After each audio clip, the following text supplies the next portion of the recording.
نبی میں ایسا ہو سکتا ہے کہ بعض مرتبہ اس کی رائے درست نہیں ہوتی، پھر دوسرے اسے توجہ دلاتے ہیں تو وہ اپنی رائے بدل لیتا ہے۔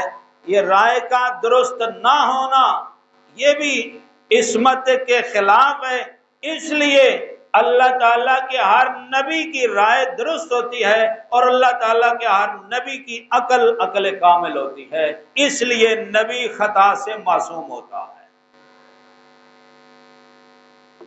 مثال کے طور پر فرماتے ہیں کہ قد کان عمر رضی اللہ تعالیٰ عنہ رأس الملہمین مع ذلك کان ربما رأى الرأی فیخبرہ بعض الصحابہ بخلافہ فیرجع الیہ ویترک رأیہ۔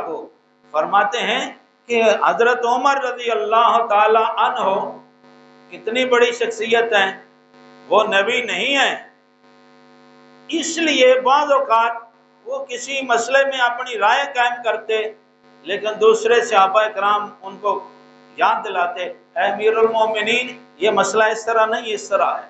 حضرت عمر رضی اللہ تعالیٰ عنہ پھر توجہ فرماتے، حالانکہ کیا ہے الہام والے ہیں۔ الہام کس کو کہتے ہیں کہ خواب میں یا بیداری میں اللہ تبارک و تعالیٰ کی طرف سے ذہن میں کسی مسئلے کا حل، کسی مشکل کا حل دے دیا جاتا ہے، سمجھ آ جاتی ہے، عقل آ جاتی ہے، جس سے سمجھا جاتا ہے صحیح رائے کو، تو وہ جو اللہ کی طرف سے اب آیا وہ وہی تو نہیں ہے، اسے الہام کہا جاتا ہے۔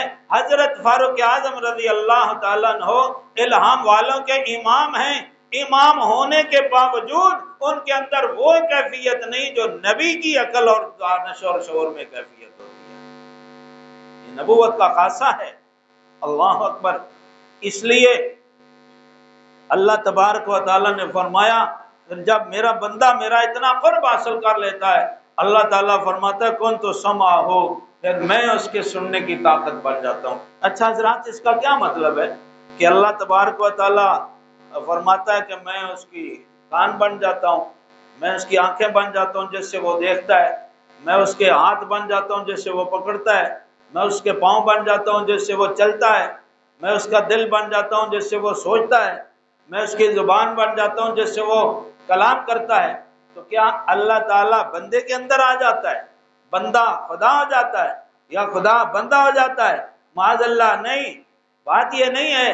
بات یہ ہے کہ اللہ تبارک و تعالیٰ دیکھنے اور سننے اور پکڑنے اور چلنے میں جو رکاوٹیں عام انسان کے لیے ہوتی ہیں، اللہ تعالیٰ ان رکاوٹوں کو دور کر دیتا ہے، پھر وہ اللہ کا بندہ دنیا عرضے پر کہیں جگہ پر بیٹھا ہوتا ہے، کسی ایک جگہ پر بیٹھا ہوتا ہے، جب اللہ تعالیٰ اس کی نگاہ سے یہ پردے دور کرتا ہے، ہٹا دیتا ہے، پردے اٹھ جاتے ہیں، پھر عرش سے فرش تک اس کی نگاہ سب کو مشاہدہ کر لیتی ہے۔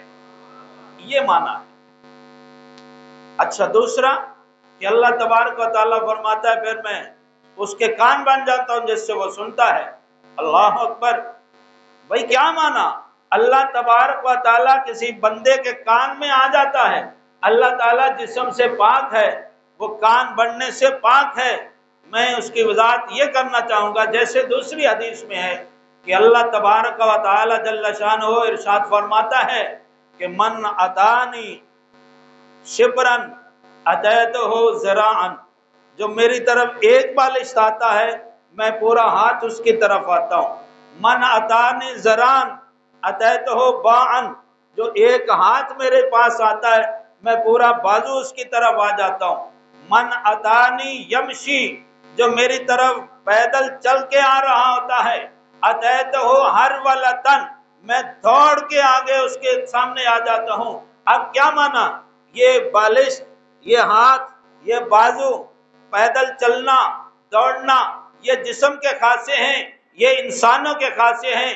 اس کا معنی کیا ہے کہ اللہ تعالیٰ دوڑ کے آ جاتا ہے، وہ ایک گز آ جاتا ہے، وہ ایک بازو آ جاتا ہے۔ توجہ کا طلبگار ہوں، معنی یہ ہے کما یلیق بشان ہی، جیسے اس کی شان کے لائق ہے۔ مطلب یہ کہ اے بندے تو ایک نیکی کر تیری اس نیکی میں جتنی للہیت ہوگی، جتنا اخلاص ہوگا، جتنا محبت ہوگی، جتنا خلوص ہوگا، میں تجھے ایک نیکی پر 2800 نیکی کا اجر عطا فرما دوں گا۔ یہ معنی ہے، تو نے ایک نیکی کی ہے تو میں اس کا اجر زیادہ عطا فرما دوں۔ یہاں بھی یہ ہے کہ حرکت بندہ کرتا ہے، دیکھنے کے لیے آنکھ بندہ کھولتا ہے، سننے کے لیے توجہ بندہ اپنے کان کرتا ہے، لیکن اس کے سننے میں، اس کے دیکھنے میں، اس کے بولنے میں اللہ تبارک و تعالی اتنی طاقت پیدا کر دیتا ہے کہ وہ ایک جگہ سے بیٹھ کر پوری روئے زمین کو دیکھ بھی سکتا ہے اور سن بھی سکتا ہے۔